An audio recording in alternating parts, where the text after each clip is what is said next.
아버지 하나님 감사합니다. 저희들을 이때까지 사랑하여 주시고 주님 은혜 가운데 생활할 수 있도록 도와주심을 감사합니다.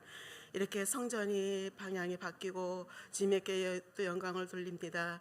아버지 하나님 한 주 또 수련회를 통하여 주님께서 은혜 주심을 감사드립니다. 수련회를 통하여 많은 은혜 받고 또 어떻게 삶을 살아가야 될지 기도하며 살아가는 우리 성도님들 주님께서 더욱더 은혜를 베풀어 주시고 주님께서 또 축복하여 주시옵소서. 세상 가운데 살아가면서 아버지 하나님 많은 어려움이 있습니다. 아버지 하나님 그 어두움 속에서도 주님을 잃지 않고 주님 앞에 온전히 앞에 기도하며 나갈 수 있도록 지혜와 명철을 더하여 주시옵소서. 또한 아버지 하나님 주의 일을 하는 자녀들 아버지 하나님 많은 어려움 속에서도 주님을 기쁘게 해드리기 위해서 많은 일을 합니다. 여러 곳에서 주의 일을 하는 자녀들 주님께서 은혜에 위해 더하여 주시고 그 가정 위에도 주님께서 축복을 더하여 주시옵소서. 또 오늘 말씀을 전하실 목사님께도 함께 해주시고 그 말씀이 아버지 하나님 귀한 말씀으로 우리들의 삶을 살아가는데 큰 도움이 될 수 있는 말씀이 될 수 있도록 주님께서 은혜를 더하여 주시고 또 병든 한우들에게도 주님께서 함께 해주십니다. 아버지 하나님 뜻이 어디 계시든 주님의 뜻이 오니 모든 것이 주님께 바라보고 주님을 향하는 마음이 한결같으니 주님께서 함께하여 주시옵소서. 아버지 하나님 이 시간 후에도 주님께서 함께 해주십니다. 예수님의 이름으로 기도드리옵나이다. 아멘. 수련회가 끝이 났습니다. 교회 안과 밖으로 이번 수련회를 하면서 우리 성도님들이 얼마나 교회로 되어져 가는지 지어져 가는 모습을 보면서 너무너무 기뻤습니다. 조금 전에 영상으로 이렇게 보았지만 저는 이번 수련회를 생각하면서 우리의 모습을 가장 세밀하게 관찰한 분은 사진 작가였다 이런 생각을 합니다. 어떻게 우리의 즐거운 모습 우는 모습 이것을 그 다양한 순간들을 포착하여서 저렇게 아름답게 찍어내는지 마치 여러분 우리는 의식하지 못했지만 하나님이 우리의 모든 일거수일투족을 자세히 살펴보시면서 울기도 하시고 웃기도 하시고 함께 동참하면서 힘을 주셔서 위로도 하게 하시는 그런 하나님의 모습이라 그럴까요? 사진을 보면서 그 생각을 하였습니다.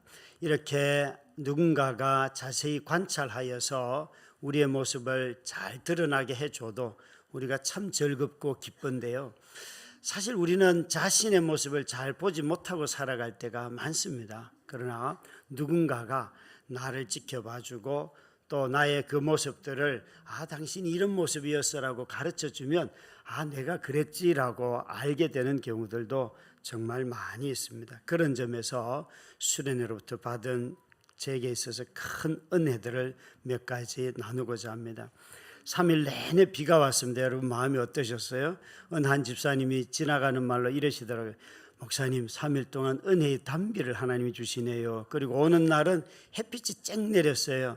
여러분 정말 은혜의 단비 속에 있다가 우리의 앞길을 하나님께서 빛으로 비추시고 이제 나가서 살려고 하시는구나 그렇게 생각을 하고 말씀을 나누어 주시더라고요. 참 의미 있는 말이죠 여러분. 또 저는 제가 식당에 가서 이렇게 보면서 참 놀라운 것은 여기 계신 우리 성도님들이 예전 같으면 수련회 가서 자기 새끼 돌보느라고 정신이 없어요. 그런데 식당에서 가만히 보면 어느 집 자녀가 옆에 앉아있든지 간에 그 아이를 밥을 먹이더라고요. 옛날하고 다른데 뭐가 달라졌는데 이런 생각을 하면서 성도들이 이게 교회의 모습이 이런 거였구나. 여러분 혈육이 있지만 혈육의 모습들은 약해지고 오히려 공동체에 대해서 서로가 작은 모습이지만 바뀌어가는 모습들도 보게 되고요. 또 한 가지는 청소년들이 또 아니면 초등학교 고학년 자녀들이 자기 친구는 다 집이 있는 근처 학교에서 학교에 친구들이 다 있는데 이 주일까지 여기 오면 나는 친구가 없어요 라고 하면서 어려워하던 자녀들이 이번 수련회를 통하여서 자기들끼리 밤을 새며 이야기하고 붙어 다니고 전혀 몰랐던 아이도 와서 대화하는 걸 보면서 그래 아이들에게는 우정이 꼭 필요해. 정말 교회가 아이들의 성품이 자라도록 이제 많은 노력을 해야 되겠다 생각을 해요. 한 자리에 모여서 아이들이 보낼 수 있는 그 일에 힘을 모으고 그런 생각을 가졌는데 제가 마지막 날 제가 좋아하는 축구를 어린아이들하고 제가 제일 열심히 뛰었습니다. 저보고 누가 구단주라 그러더라고요. 그리고 저 밖에 가시면 오늘 들었습니다. 거기에 있는 사진을 보면서 머리카락이 좀 없는 분이 계시는데 그분을 보고 박항서 감독이라고 그리고 또 옆에서 있는 또 다른 우리 김학관 집사님 보고는 코치라고 그렇게 얘기를 하더라고요. 그래서 야, 졸지에 내가 구단주가 돼서 돈이 많아졌구나. 예, 그래서 선수 기용을 좀 잘 하려고 합니다. 그런데 우리 김선민 집사님이 어제 전교인 카톡방에 올렸던 거 이렇게 보시잖아요. 아이들을 위해서 이런 일을 하고 싶습니다. 한데 저걸 잘 지원하면 좋겠다. 여러분, 아이들에게는 신앙이 전달되는 방식이 우정을 통하여서 분명히 연결이 되고 우정의 관계가 더 신실하게 남아 있습니다. 참 수련의 이야기가 이것 말고도 할 이야기들이 너무너무 많습니다. 너무너무 많은데 단편적으로 이렇게 말씀을 드리고 싶습니다. 사실 오늘 설교 본문은 여러분 아시다시피 수련의 마지막 날 본문의 본문과 똑같아요. 그날 마지막 본문 설교를 들으면서 저는 내가 주일날 설교 본문이 저 본문이다라고 마음을 확정했는데 그 이유는 14절 15절 때문에 그렇습니다. 헤브론이 그니스 사람 여분네의 아들 갈렙의 기업이 되어 오늘까지 이르렀으니 이는 그가 이스라엘의 하나님 여호와를 온전히 쫓았음이라. 15절은 같이 읽습니다. 헤브론의 옛 이름은 기럇 아르바라.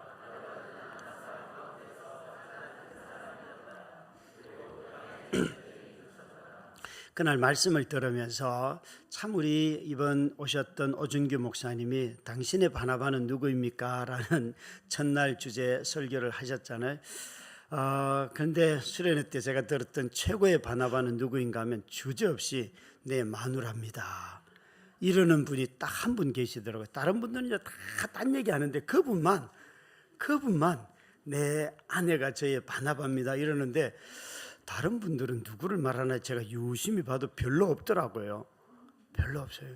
그래서 제가 돌아와서 그 아내 되는 분이 이번 수련회 안 갔기 때문에 당신의 바나바는 누구예요? 수련회 이런 설교가 있었다 그러니까 그분도 내 남편이요 이러더라고요. 와, 역시 여러분 이런 부부 있는가요? 제가 그날 설교 듣고 나는 왜 아내를 가장 먼저 첫 번째 바나바로 말하지 않았을까? 라고 생각하면서 그러면 그렇지, 아내가 10년 동안 건강하게 나를 돌봐줬지만 그 이후부터는 내가 당신을 돕는 거지 당신이 나를 돕는 건 아니야 라는 생각을 은연중에 무의식 중에 갖고 있다는 거예요. 사람들은 누구나 다 자기 속에 무의식적인 생각들이 있잖아요, 그죠? 은연중에 드러나기가 참 쉬운데 우리 모두는 다 누군가로부터 도움받으며, 그것도 가장 가까이 있는 배우자로부터 도움받으며 산다는 생각보다는 내가 당신 먹이고 있지, 내가 자식들 공부시키지, 내가 이런 게 참 많다 생각이 되었습니다. 둘째 날 주일 예배 때는 그 기도를 부탁하는 사람이 되지 말고 기도하는 사람이 되라, 이게 아마 핵심 메시지인 것 같아요. 사실 기도 부탁하는 사람들은 꽤나 많지만 정작 자신이 기도해야 될 순간에 기도하지 않는 분들이 더 많지 않습니까? 여러분, 참으로 오준규 목사님을 통하여서 하나님이 우리에게 꼭 필요한 것들을 말씀해 주셨다고 생각해요. 여러분, 기도하는 사람이 되기를 바랍니다. 그래서 하나님 앞에서 내가 엎드리고 내가 힘쓰고 내가 하나님께 구하고, 이것이 먼저라는 거죠. 마지막 날 이 여호수아서 14장을 통해서 주셨던 도전의 말씀과 더불어서 저는 이 15절 말씀에 무엇 때문에 이 말씀을 전하게 되었는가 하면, 헤브론의 옛 이름은 기럇 아르바라. 아르바는 아낙 사람 가운데서 가장 큰 사람이었더라. 그리고 그 땅에 전쟁이 그쳤더라 라고 하였는데, 여기에 이 헤브론의 옛 이름은 기럇 아르바는 옛 이름을 아르바라고 한 것은, 이것은 아브라함과 이삭 또 그의 아내였던 사라의 매장지가 있는 땅이에요. 아브라함이 와서 첫 번째 돈 주고 샀던 땅이에요. 그런데 정말 아브라함 때부터 시작해서 지금까지 여호수아의 때에 이르기까지도 그 땅을 지켰고 그 땅에 살고 있는 사람들은 큰 사람, 장군들이라, 용사들이라, 무기도 뛰어났을 뿐만 아니라 오늘 말씀에 보면 7절 8절에 보면 큰 성읍이라, 힘이 있고 아주 자신들을 보호할 수 있는 성벽까지 갖추고 있는 그런 사람들이 벌써 오랜 시간을 그곳에 살고 있다는 거예요. 아니, 시간이 좀 지나면 하나님의 약속으로 이미 약속의 땅에 들어왔고, 그리고 이제 기업으로 받은 땅이기 때문에 그 땅에 이런 힘있고 자기 보호할 수 있는 성읍을 가진 사람들이 없어야지 삶이라도 좀 수월하지 않겠습니까? 그런데 여전히 여호수아의 때가 되었어도 여전히 그 땅의 통치자들은 바로 여기 있는 아낙 사람들이라, 네피림의 후손들이라 라고 하나님은 말씀하고 계십니다. 여러분, 이 갈렙과 여호수아를 보면 가나안 땅에 들어갔지만 그들이 차지한 땅도 있지만 차지하지 못하고 여전히 약속으로 붙들고 있는 땅이 훨씬 넓고 또 많았습니다. 그러니까 이들은 들어가서 땅을, 이 여호수아서 뒷부분이 전부 다 기업 나누는 지파들 사이에서 제비 뽑기를 하지만 그것은 땅을 정복했기 때문에 제비를 뽑는 게 아니에요. 하나님의 약속을 믿고 제비를 뽑고 일부 땅을 차지하였을 뿐입니다. 실제로 이 약속의 땅, 아브라함에게 하셨던 약속의 땅을, 그 땅의 넓이만큼, 약속하신 만큼 그래도 가장 근사치로 그 땅을 정복할 수 있었던 때는 솔로몬 왕이 되어서야 그 약속이 어느 정도 이루어집니다. 그것도 다 온전하게, 여기 아브라함에게 약속했던 그 모든 것이 다 되지는 않습니다. 그러나 가장 근사치에 가까운 땅을 갖게 되지요. 그럼에도 불구하고 여기에 갈렙과 여호수아는 이루어지지도 않았고 약속이 성취되지도 아니하였음에도 불구하고 그 땅에 들어가서 다시 제비 뽑기를 하고 기업으로 그 땅을 갖는다는 거죠. 여러분, 이게 아주 중요한 거죠. 우리의 삶을 살다 보면 내가 약속으로 얻은 것도 있지만 여전히 차지하지 못한 땅들도 많잖아요. 여기 결혼하신 분들이 참 많으신데, 결혼하는 것 자체, 내 배우자를 만나는 것은 마치 하나님의 약속이 성취되는 것 같아요. 그러나 삶을 살아보면 그 결혼 생활에서 이게 도대체 약속이 성취되는가 의심하게 되고, 살아가면서 그 약속을 성취하는 데 있어 나의 믿음도 부족할 때도 보이고 성품이 모자라는 것도 보이고 엉망진창이 되어서 도대체 내가 이 사람이 내 약속이었던가 라는 것을 의심하게도 되지 않습니까? 사랑하는 성도 여러분, 우리 인생은 다 그런 점에서 미완성이라는 거예요. 어떤 것이 이루어진 것도 있는 것 같지만 전혀 이루어지지 않은 것도 있지요. 이 두 가지가 중첩되어서 살아가는 것입니다. 그런데 우리는 자주 완성에 집착할 때가 너무 많습니다.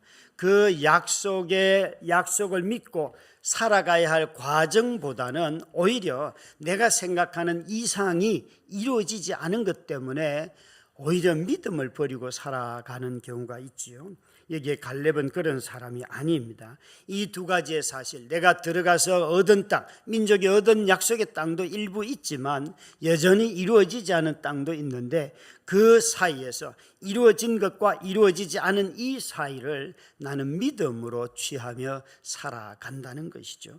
여러분, 모든 인생은 다 미완성입니다. 결코 다 이루어지는 것은 없습니다. 그러나 한 가지 분명한 것은 어떤 처지에 있든지 간에 그 약속을 믿고 믿음으로 살아가는 삶을 하나님이 원하신다는 것이지요.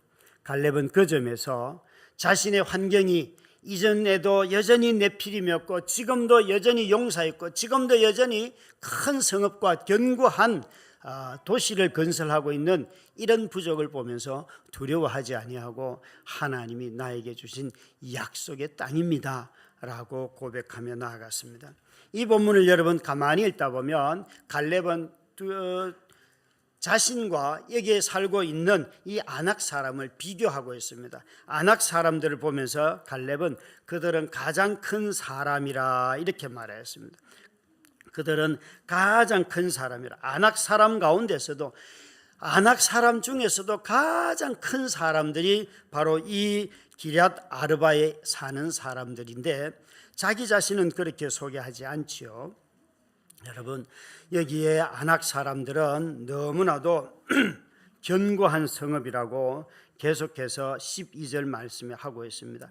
그곳에는 안악 사람이 있고 그 성읍들은 크고 견고할지라도 크고 견고한 성읍이라고 하였습니다. 그런데 갈렙은 어떤 사람입니까? 여러분 7절 말씀을 보시면 갈렙이 이렇게 말합니다. 내가 성실한 마음으로 그에게 보고하였고 8절에는 9절에는 충성이라는 단어를 쓰지요.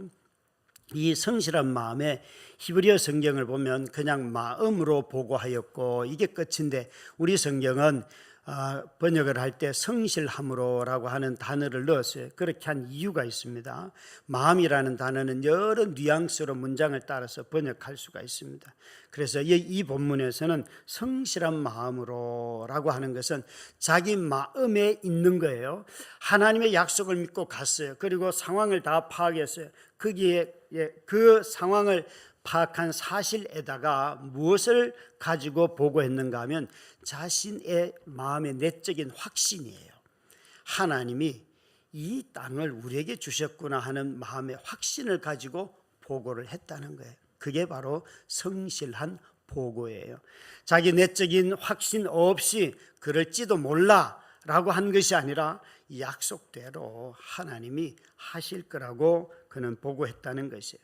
그래서 이 갈렙은 자신을 향해서 나는 여호와께 충성하였고 나는 하나님 여호와께 충성하였으므로 이 말에 반대되는 사람들은 오히려 백성들의 간담을 자기 백성을 두렵게 하는 사람들. 여러분 자녀를 키우면서 마음에 두려움을 키우지 마시기 바랍니다. 배우자에게 두려움을 심지 마시기 바랍니다. 성도들에게 다른 성도들에게 어린 또 직장생활을 해가면서 막 들어온 신입사원에게 두려움을 키우지 마시기 바랍니다. 오히려 그들의 삶의 어려우면 확신을 주고 권면을 하고 살아갈 수 있는 지혜를 주고 이렇게 하면 돼요. 나는 이렇게 생각해요 라고 하는 것이 좋지 그렇게 해서는 못 살아 라고 이야기하는 것은 결코 바람직한 성도의 삶의 태도가 아니지요. 특히나 여러분 자녀들 마음속에 두려움을 심는 것처럼 어리석은 자들이 없습니다. 아무것도 하지 못하게 하는 무엇도 선택하지 못하게 하는 이게 틀릴까 봐서 이게 혼날까 봐서 이게 실패할까 봐서 그렇게 자녀 키우면 정말 바보지요. 실패도 할 수 있고 틀릴 수도 있고 또 엄청난 손해를 입을 수도 있지요.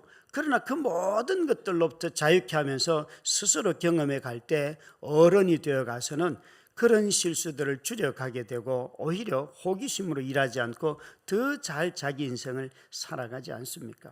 여기에 갈렙은 자신은 여호와께 충성하였으므로 공동체인 이스라엘 백성들의 마음을 오히려 하나님께 돌이키려고 애를 썼는데 그것을 자신은 충성이라고 하였어요. 그래서 그는 성실한 마음으로 보고하였습니다. 세상을 살아가면서 여러분 우리가 받는 큰 유혹 중에 하나는 세상에서 큰 사람, 능력 있는 사람, 성을 쌓아서 자기를 보호하는 사람들이 성공한다고 말하지 않습니까? 오히려 마음으로 확신하고 하나님의 말씀을 따라 희생하고 자기를 내어주고 보호하기보다는 희생하기 위해서 자기를 펼쳐둘 때에 그런 방식의 삶을 세상 사람들이 저 사람 반드시 성공한다고 얘기할까요? 안 합니다.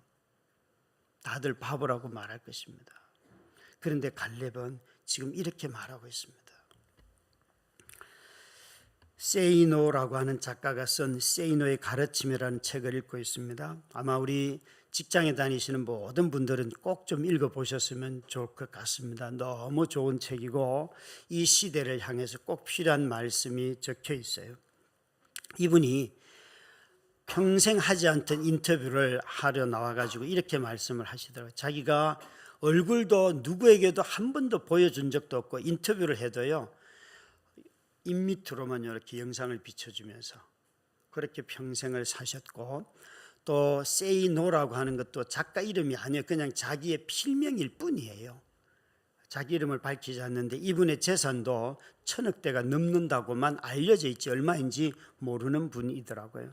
그런데 이분이 왜 그러면 인터뷰에 나왔는가라고 말할 때 50억 클럽 대장동 사건을 보면서 화가 나서 내가 지금까지 이 책을 통해서 하고 싶었던 말은 성실하게 사는 사람이 성공한다, 이 말을 지금까지 주장하며 가르쳤는데 저 50억 대장동 클럽에 속해 있는 저 인간들은 대법관이 되고 뭐 해가지고 정말 나의 이 가르침을 완전히 뒤바꿔 놓는 것 때문에 분노가 일어나서 나와서 인터뷰를 합니다. 그러면서 그가 성실한 사람은 여전히 그런 사람들이 성공하는 사회가 올바른 사회이고 청년들에게 그렇게 삶을 살아가라고 강력하게 권면하고 있어요.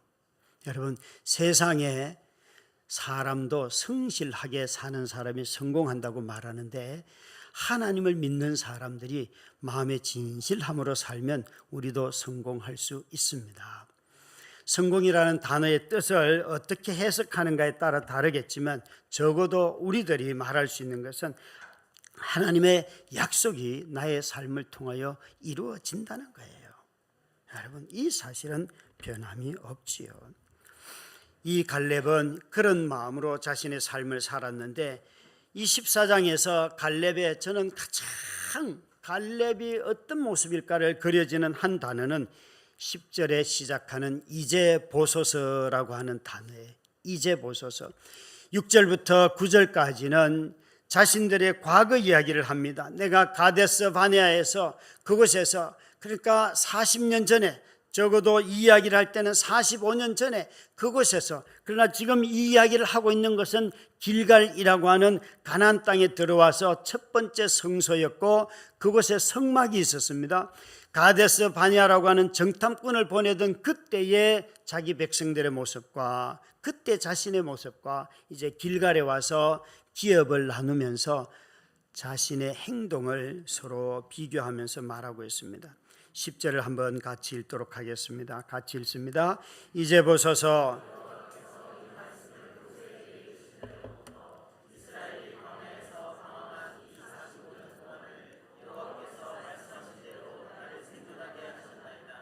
오늘 내가 85세로 돼. 아멘. 여기에 갈렙은 이렇게 말하죠. 광야에서 방황한 이 45년 동안을 여호와께서 말씀하신 대로 나를 생존하게 하셨나이다. 광야를 내가 살아냈습니다. 광야를 이겼습니다. 내가 극복했습니다. 이렇게 말하고 있지 않다는 것을 기억하셔야 돼요. 여호와께서 나를 살게 하셨습니다. 모세와 여호수아와 갈렙이 하나님의 성품을 이야기할 때 구약 성경에 그렇게 다윗이 하나님의 자비, 인자, 성실, 긍휼 이런 것들을 엄청나게 많이 이야기하는데 그것을, 그런 하나님의 성품을 경험적으로 가장 역사적으로 많이 경험한 사람들은 누구인가 하면 광야 시대의 사람들이에요. 광야에서 두 돌판을 가지고 내려오다가 그걸 깨버리고 다시 돌판을 가지고 내려올 때 하나님께서 모세에게 했던 말, 나는 노하기를 더디하신다. 나는 인자와 자비가 끝이 없다. 하나님 말씀하셨어요. 이스라엘 백성들이 광야에서 불뱀에 물려 죽기도 하고 다양한 죽음을 경험할 때에도 항상 민수기에 보면 하나님께서 나는 노하기를 더디하고 인자와 자비와 긍휼이 한이 없다. 수련회 갔다 오자마자 혹시 넘어지신 분들 계시죠? 아주 처참하게, 그죠? 수련회 갔다 오자마자 아주 처참하게, 그게 저 자신일 수도 있고 여러분일 수도 있습니다. 그러나 여러분 기억할 것이 있습니다. 하나님의 자비와 긍휼은 한이 없다는 사실을, 한이 없다는 사실을. 우리 모두는 다 이런 큰 수련을 마치고 나면 큰 일로 넘어지지 않습니다. 사소한 일로 넘어집니다. 아주 사소한 일로 모두가. 그래서 이 갈렙이 자신의 광야의 45년 동안의 삶을 돌아보면서 하나님이 나를 살게 하셨구나, 이 긍휼하심에 그는 너무나 자기 인생을 보면서 여기 있는 여호수아와 또 제비 뽑기 하러 나온 모든 지파의 대표들이 이 갈렙이 나와서 이제 나를 보십시오라고 할 때 그는 자신의 삶을 내가 이렇게 잘 살았습니다 라고 하지 않고 하나님이 나를 살게 해주셨습니다. 우리 안에 가족들 가운데 서로 권면하고 살 때에 정말 하나님이 우리 살게 하셔. 이 말들을 여러분 믿음으로 고백하시기 바랍니다. 우리 너무 자주 내가 이걸 감당할 수 있을까? 무너지지 않을까? 어떻게 되지 않을까? 막 이런 생각을 하는데 하나님이 광야에서 우리를 살게 하신 분이라는 거죠. 그래서 이 광야와 같은 인생이 어려울 때에는 하나님의 긍휼하심을 맛보는 자리이고 하나님의 풍성한 자비가 가장 많이 흘러 넘치는 것이 바로 광야의 삶입니다. 뿐만 아닙니다. 11절 말씀에 보시면 갈렙은 이렇게 말하지요. 같이 읽습니다. 모세가 나를 보내던 날과 같이 오늘도 내가 여전히 강건하니 내 힘이 그때나 지금이나 같아서 싸움이나 출입에 감당할 수 있으니. 여기 보시면 내가 여전히 강건하니 내 힘이 다하여, 내 힘을 다하여. 지금 갈렙은 7절에 성실한 마음으로 마음을 다하여 힘을 다하여, 이제 11절에서는 힘을 다하여라고 말하고 있어요. 뭐예요? 신명기 6장 4절 5절에 나오는 말씀처럼 이스라엘아 들으라, 이스라엘아 오직 여호와는 한 분이시니 너희는 마음을 다하고 뜻을 다하고 힘을 다하여 주 너의 하나님을 사랑하라. 지금요 여호수아서 1장에 여호수아를 향하여서 마음을 다하고 뜻을 다하여서 너희가 이 율법책을 잘 지켜라 했던 그 말씀 그대로 갈렙은 이렇게 말하고 있어요. 땅 분배하고 지파들이 하고 있는 제비 뽑는 그때에 나와서 너희가 마음을 다하고 뜻을 다해서 주님을 사랑하는 것이 하나님이 우리를 향한 부르심이다. 이 말씀에 보면 내가 여전히 강건하니, 한번 상상을 해보실래요? 갈렙은 아프지 않아서 하나님께 힘을 다해서 사랑할 수 있었다. 아니면 아팠어도 이 갈렙은 힘을 다해서 사랑했다. 어느 쪽일 것 같아요? 마음이 충성스러운 사람들은요, 내가 건강한가 아닌가 아무 상관이 없습니다. 조금 전에 우리 기도하신 권사님이 오늘 정말 여러분 우리 권사님처럼 해주셨으면 하는 바람이 있어서 말씀을 드리는데, 기도를 하신다고 무려 한 30분 일찍 오셔서 제 방에 한 20분 전에 들어오셨어요. 그래야지 저하고 교제를 할 수 있잖아요. 교제를. 그래서 앉자마자 이런저런 대화를 하다가 우리 성도님들의 마음에 똑같은 마음들이 다 있겠다 싶어요. 어떤 분들은 여러분 정말 자신들이 믿음이 있음에도 불구하고 형편이 되지 않아서 한 달에 한 번 교회 오실 수 있는 분도 있습니다. 그것도 여러분 겨자씨만한 믿음이 있는 거예요. 여러분 믿음이 없이는 우리는 주님을 찾을 수 없습니다. 믿음이 표현하는 방식이 매주 52주 교회 올 수도 있지요. 처음 초대 장로님들 뽑히고 난 뒤에 장로님들 52주 내내 교회 오면 성도들 시험 듭니다. 무슨 말인지 아시겠어요?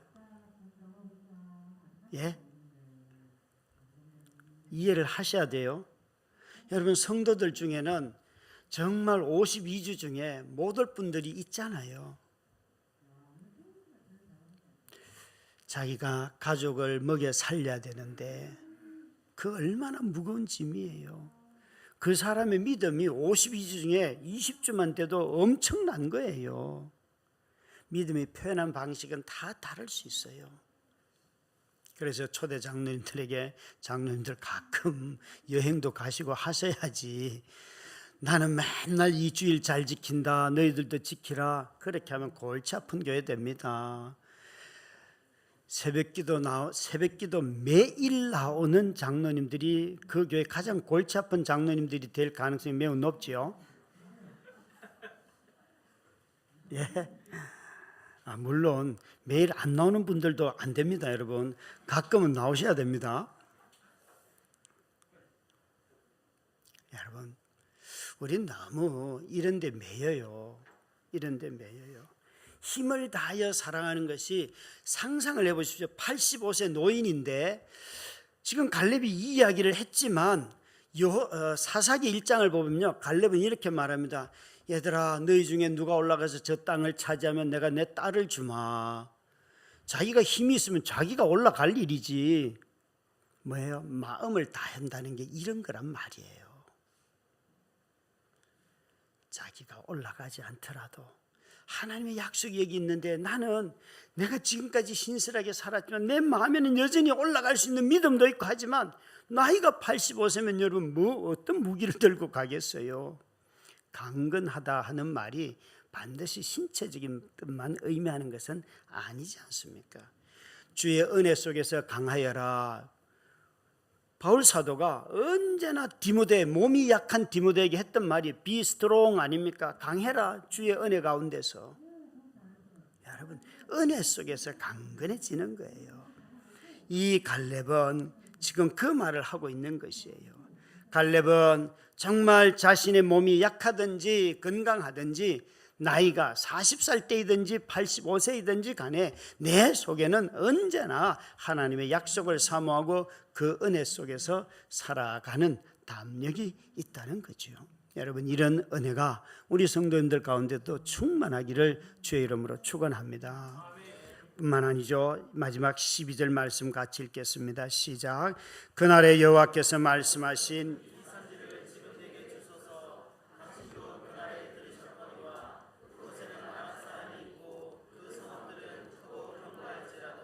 여호와께서 나와 함께 하시면 내가 여호와께서 말씀하신 대로 그들을 쫓아내리다 하니.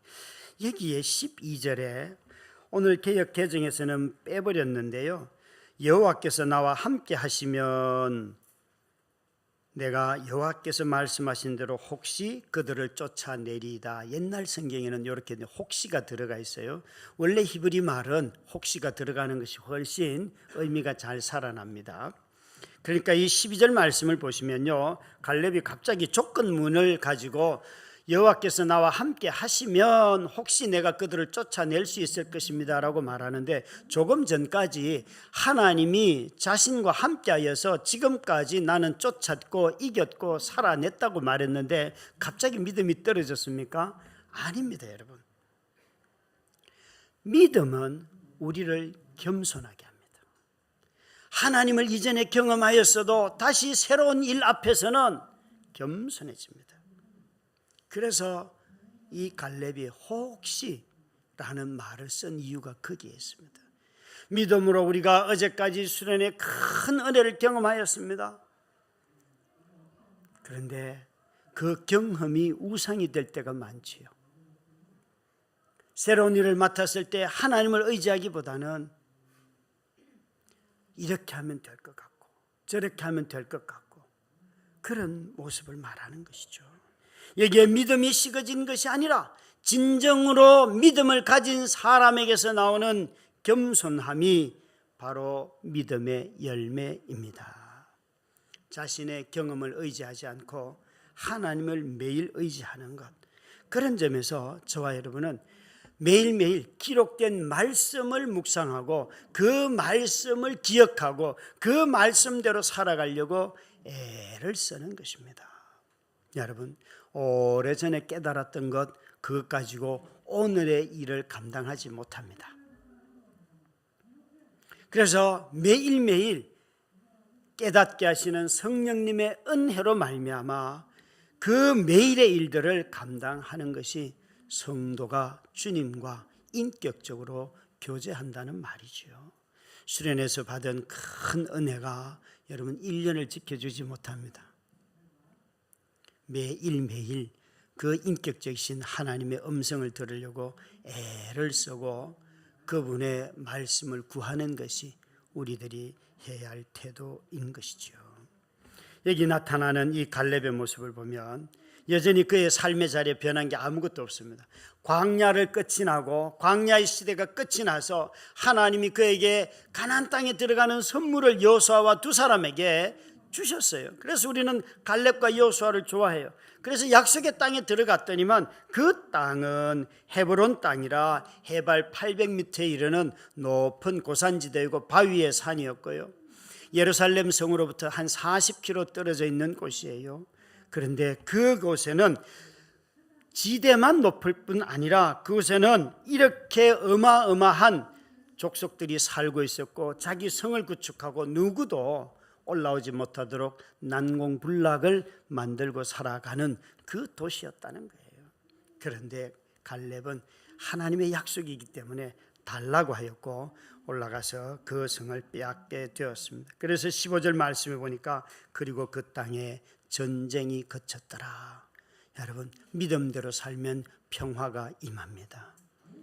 세상을 살아갈 때 믿음대로 살지 않으니까 어려운 것이지 믿음대로 살면 가장 세상 살기가 편한 것입니다. 틀림없습니다. 믿음의 사람들은 다 그렇게 말을 합니다. 여러분, 이 평화는 믿음으로 사는 사람들에게 주시는 하나님의 선물입니다. 이 선물이 우리 모든 성도님들 가운데 여전히 변함이 없는 것 같고 변하지 않은 내 일상 같지만 그 속에서 나 또한 변하지 않는 믿음을 가지고 이 상황들을 잘 살아가는 우리 성도님들이 되시기를 주의 이름으로 축원합니다. 우리 함께